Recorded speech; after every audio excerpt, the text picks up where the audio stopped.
Subscribe कीजिए हमारे channel को और बेल आइकॉन को दबाइए हमारी लेटेस्ट वीडियो सबसे पहले देखने के लिए।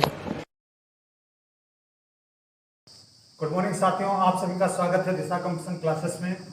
आज हम लोग देखेंगे आईपीसी के अगले अध्याय में, जिसमें बताया गया आपराधिक अत्याचार से बताया गया है। आपराधिक अत्याचार से संबंधित यह चैप्टर है, जिसमें धारा 441 से लेकर के 462 तक बताया गया। इसके बारे में जानेंगे किस धारा में कौन सी चीज क्या चीज बताई गई है। ये हम लोगों से बिल्कुल धाराएं जो है सीधे सीधे जुड़ी हुई हैं। आसपास अपने देखते होंगे इस तरीके के अपराध या कृत्य होते रहते हैं, जो बहुत ही इंपॉर्टेंट चीजें हैं कि हमको भी, आम आदमी को भी ये धाराएं पता होनी चाहिए कि किस धारा में कौन सी चीज है, जिससे कभी भी कोई इस प्रकार की घटना अगर घटित होती है तो आप किस धारा की कार्रवाई क्या कराएंगे या किस धारा के तहत कार्रवाई की जाएगी। इन सब चीजों की जानकारी होना बहुत जरूरी है। अगर हम आज धारा की बात करते हैं, शुरुआती धारा दी गई है 441, जिसमें बताया गया आपराधिक अत्याचार। आपराधिक अत्याचार की परिभाषा बताई गई। आपराधिक अत्याचार से तात्पर्य यह है, अगर कोई वस्तु किसी दूसरे के कब्जे में है या दूसरे की है, उसमें हम लोग प्रवेश करें, इस नियत से प्रवेश करें कि कोई अपराध करेंगे, तो उसको क्या बोलेंगे? आपराधिक अत्याचार बोलेंगे। इस नियत से हमें प्रवेश करना है कि हम कोई अपराध करने की नियत से प्रवेश करते उसके अंदर हैं, तो उसको आपराधिक अत्याचार की परिभाषा में बताया गया। फिर दूसरी धारा, धारा 442, गृह अत्याचार की परिभाषा। गृह अत्याचार से तात्पर्य है किसी के घर में हम जाएं, घुसे। ठीक, किसी के घर के अंदर जाते हैं। घर के अंदर जाना कोई अपराध नहीं माना गया, लेकिन मान लो मजिस्ट्रेट साहब के घर एक वकील साहब जाते हैं और मजिस्ट्रेट साहब की कुछ फाइल रखी हैं। वकील साहब ने बिना पूछे ही वो फाइलें देख ली, पढ़ ली, तो ये क्या माना जाएगा? गृह अत्याचार की परिभाषा में आ जाएगा।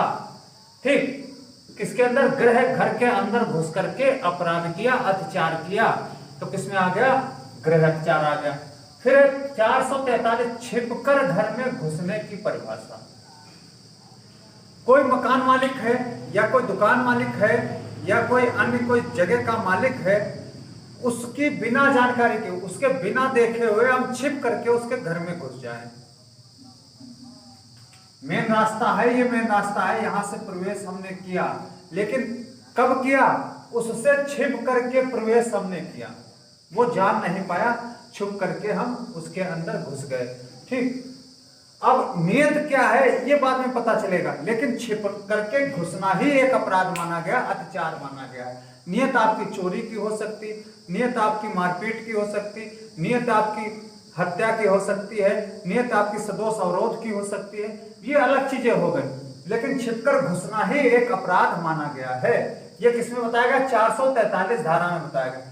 444 में क्या बताया गया? छिपकर रात को घुसने की परिभाषा। रात मतलब होती है, कानून रात को मानता है, सूर्यास्त के बाद और सूर्योदय के पहले का जो समय होता है उसको रात माना है। तो रात को अगर हम छिपकर घुस रहे हैं, चोरी छिपे घुस रहे हैं, बिना जानकारी के घुस गए किसी के मकान के अंदर, दुकान के अंदर, या कोई होटल है उसके अंदर प्रवेश कर गए, या जलपोत कोई है उसके अंदर प्रवेश कर गए, इस तरीके से अगर प्रवेश हम करते हैं, जलपोत है तो चुपके से कोई किसी तरीके से हम घुस गए उसके अंदर, ठीक, जो उसका रास्ता था वहां पर कोई किसी की नजर नहीं थी, तो हमने प्रवेश कर लिया, तो इसको क्या मानेंगे? 444 का अपराध मानेंगे। ठीक, फिर उसके बाद है 445 धारा, गृह भेदन की परिभाषा। गृह भेदन क्या होता है भैया? आपराधिक अत्याचार जितने भी हैं या गृह अत्याचार जो ये है, यह गृह भेदन कब बन जाता है? जब हम कोई ऐसे मार्ग से प्रवेश ना करें जहां से प्रवेश करने दिया जाता है। प्रवेश करने दिया, मान लो घर के अंदर घुसने का एक दरवाजा है, आप उस दरवाजे से ना घुस करके दीवार में छेद बना करके घुस गए, या छत के माध्यम से आ गए, या अन्य कोई रोशनदान से प्रवेश कर गए।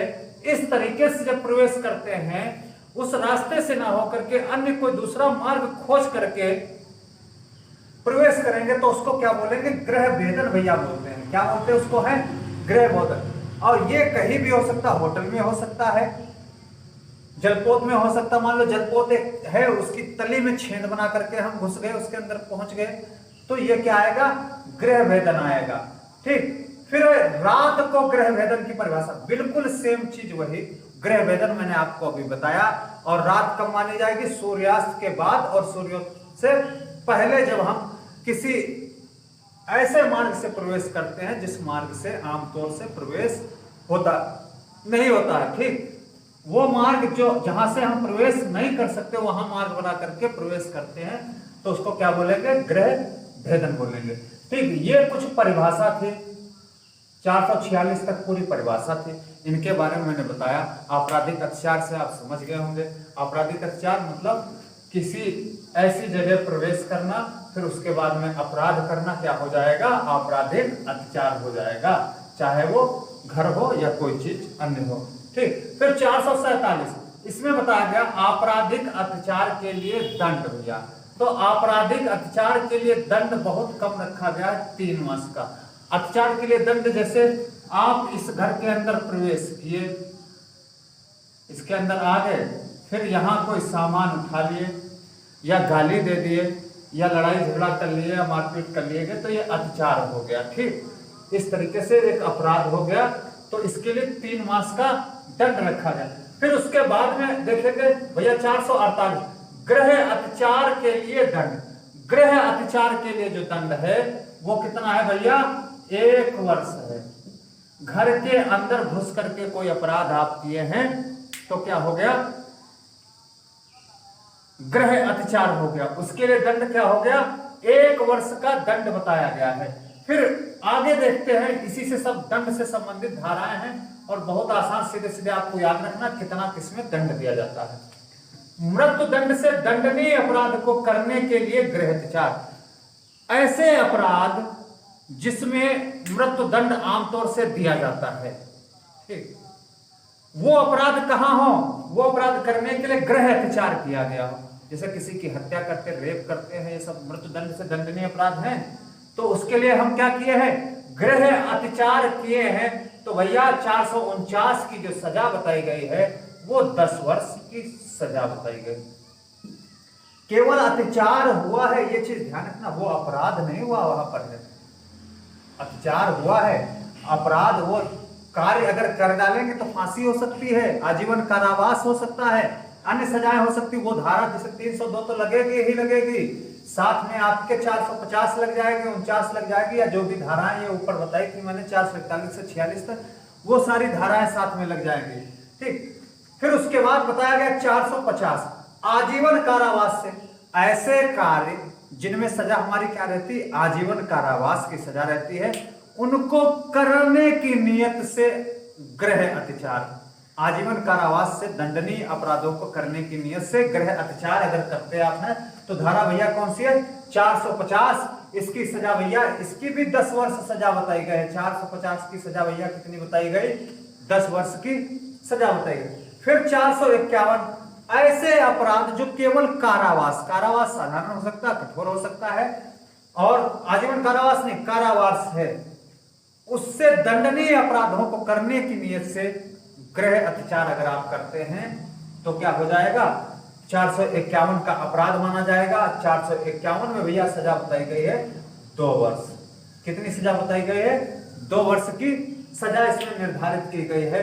ये कुछ अपराध कौन से थे, मृत्युदंड, फिर उसके आजीवन कारावास, फिर कारावास 451 हो गए। ठीक, फिर 452 भैया देखते हैं। 452 में भैया क्या बताया गया है, 452 में बताया गया चोट, हमला या सदोष अवरोध की तैयारी करने के पश्चात गृह अत्याचार। आप तैयारी किसकी कर लिए, 319 चोट की कर लिए, हमला की कर लिए, सदोष अवरोध की कर लिए, ये सब तैयारी करने के बाद में आप क्या कर रहे हैं, गृह अत्याचार कर रहे हैं, तो क्या होगा, ये एक अपराध होगा और इसकी सजा 452 की भैया सजा जो है वो निर्धारित की गई है 7 वर्ष की सजा इसमें बताई गई। कितनी सजा बताई गई, 7 वर्ष की सजा बताई गई। ये चोट हमला से थी। फिर इसके बाद अगर हम देखें तो भैया धारा है 453 जिसमें छिपकर गृह अत्याचार या गृह भेदन के लिए दंड। अभी छिपकर हमने बताया था, मेन प्रवेश मार्ग से तो घुसेंगे, लेकिन क्या होगा, जो मालिक है, जिसके कब्जे में वह संपत्ति है, उसकी नजर से बच करके घुसेंगे। मेन से ही घुसेंगे, लेकिन उसकी नजर से बच करके घुसेंगे। तो उसके लिए दंड कितना बताया गया है 453 में भैया, 2 साल का दंड बताया गया। 453 में कितना दंड, 2 साल का दंड। फिर 454 कह रहा है, कारावास से दंडनीय अपराध करने की नियत से गृह भेदन या गृह अत्याचार। कारावास से दंडनीय अपराध करने की नियत से गृह भेदन या गृह अत्याचार। अभी का क्या था, उससे पहले आपराधिक अत्याचार था, कारावास से दंडनीय मैंने बताया था।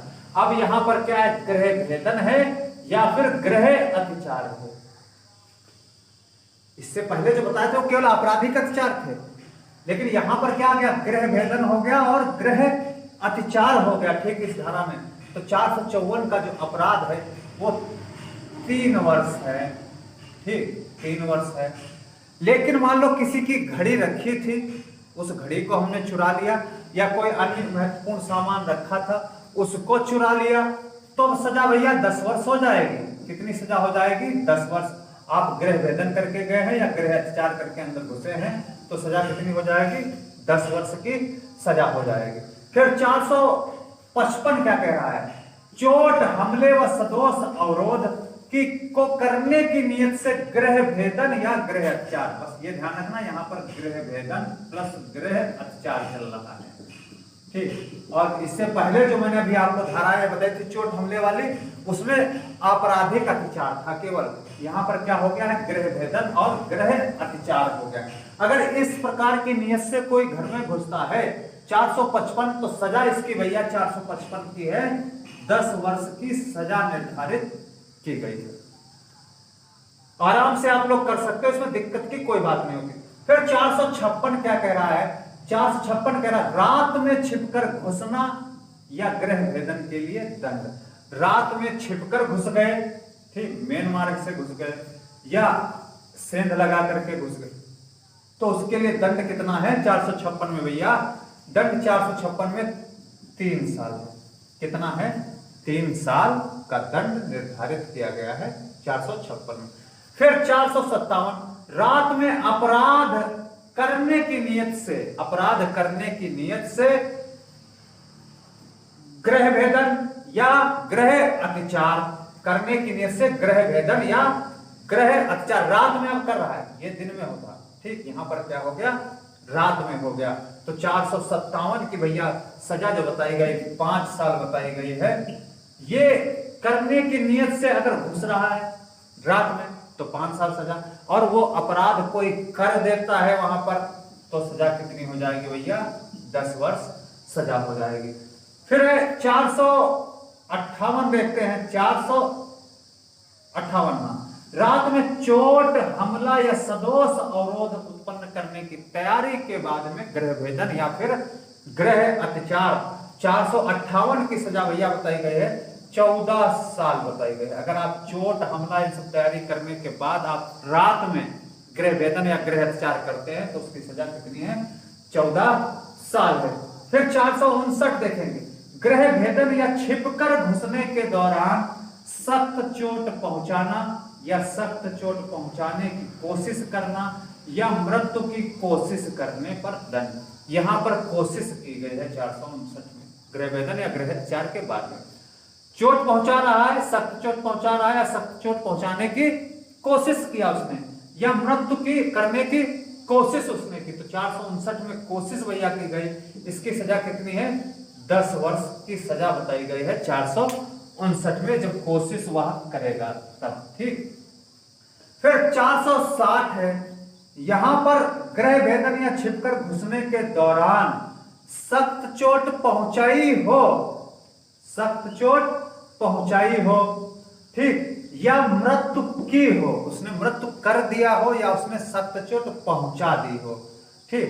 तो यहां पर आजीवन कारावास से लेकर के 10 साल की सजा जज साहब जो निर्धारित करेंगे वो उसमें हो जाएगा, ठीक। वो स्थिति को देख करके दंड दिए जाते हैं, तो जिस प्रकार की स्थिति होगी उस प्रकार के उसमें दंड दे दिए जाएंगे, ठीक। ये भैया 460 तक धाराएं महत्वपूर्ण जो थी वो हो गई। उसके बाद में हम देखेंगे 461, और 462 देखेंगे। 461 क्या कह रहा है? ऐसे पात्र को जिसमें संपत्ति है बेईमानी से तोड़कर खोलना। अक्सर आप देखोगे जो दान पत्र होते हैं, दान पात्र जितने भी हैं उनके वहां पर इस तरीके की घटनाएं घटा करती, चाहे मंदिर पे हो, चाहे मस्जिद पे हो, या अन्य कोई जगहों पर होते हैं, तो वहां पर क्या हो जाता है, या अन्य कोई ऐसे पात्र हैं, सार्वजनिक पात्र हैं, या इस उद्देश्य से रखे गए हैं जिससे समाज का कल्याण हो सके, उसमें क्या है, संपत्ति है उसके अंदर, उस पात्र को खोल दे कोई या तोड़ दे, ठीक, बेईमानी से खोलना या तोड़ना, 461 का अपराध होगा और उसकी सजा कितनी है, 2 साल है भैया। कितनी सजा है, 2 साल सजा निर्धारित की गई है। फिर 462 देखेंगे, जिसको दिया गया है या जिसके कब्जे में उसी व्यक्ति द्वारा उसको तोड़कर खोलने पर दंड। मान लो राम को दान पात्र सौंपा गया था कि आप इसकी देखभाल करेंगे, आपके जिम्मे यह दान पात्र है, तो उन्होंने क्या किया, उसी को उन्होंने खुद उसको खोल दिया या तोड़ दिया, तब सजा क्या बताई गई है भैया, 3 साल की इसमें सजा बताई गई। कितनी सजा बताई गई, 3 साल की सजा बताई गई। ये कुछ महत्वपूर्ण धाराएं जो थी आपराधिक अत्याचार से, वो मैंने आपको बता दिए। इसके आगे जो भी धाराएं बची, शेष धाराएं बची हैं, उनके बारे में अगले वीडियो में आपको बताऊंगा।